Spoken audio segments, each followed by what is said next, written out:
مستجابات، وہ ایک پیر ذوالفقار نقشبندی، وہ پورا جھوٹوں کا ڈبہ ہے، ساری دنیا کے جھوٹ اس کی زبان پہ آتے، ایسے ایسے موٹے موٹے جھوٹ بولتا ہے، الامان والحفیظ۔ اس نے ایک لکھا جی فلاں بزرگ تھا، وہ زمین پہ بولتا تھا، تو جو چیز وہ زمین سے منہ سے نکالتا تھا عرش پہ اسی کے مطابق فیصلہ ہو جاتا تھا۔ یہ دیوبندیوں کا پیر ہے، اپنے آپ کو دیوبندی کہتا ہے، اور یہ وہ بدبخت پیر ہے کہ جو ابتدائی زمانے میں اشاعت التوحید کے مدرسہ میں بھی پڑھا لیکن پھر بھی گمراہ ہو گیا، اشاعت التوحید کے مدرسے میں رہ کر بھی شیطان بن گیا، فانسلخ منھا، وہ ان آیات سے اسی طرح نکل گیا جیسے یہاں یہ مثال ہے۔ تو اب اس نے کہا فلاں بزرگ تھا، جو بات منہ سے نکالتا عرش پہ اسی کے مطابق فیصلہ ہو جاتا۔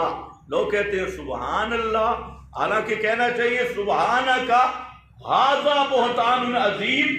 اس کا کیا مطلب؟ اللہ بزرگ کی زبان کی انتظار کرتا تھا، یہ بزرگ زمین پہ کیا بولے گا تو میں اس طرح تقدیر بدل دوں گا۔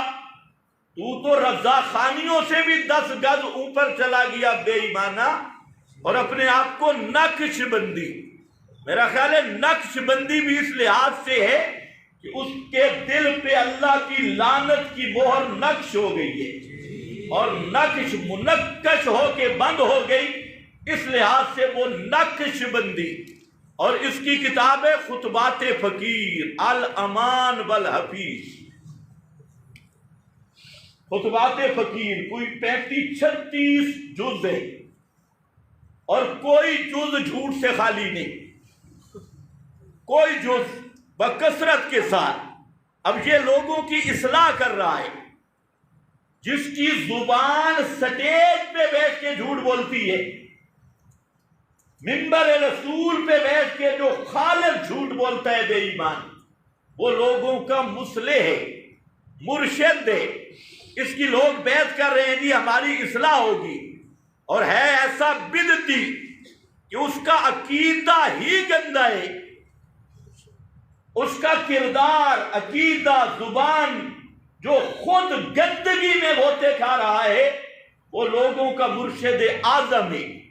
یہ دور بھی دیکھنا تھا۔ بہرحال بلم بورا پہلی بات ذہن میں رکھ لو کہ یہ نام نہ قرآن میں ہے نہ حدیث میں ہے، اور ان آیات کا تعلق کسی ایک شخص کے ساتھ نہیں، یہ خود قرآن آگے بیان کرے گا۔ یہ کردار علماء سو کا، علماء یہود کا، علماء اہل بدعت کا ایک پورا کردار قرآن نے ذکر کیا، اور ان کے اوصاف، عادات، بیماریاں قرآن نے ذکر کی۔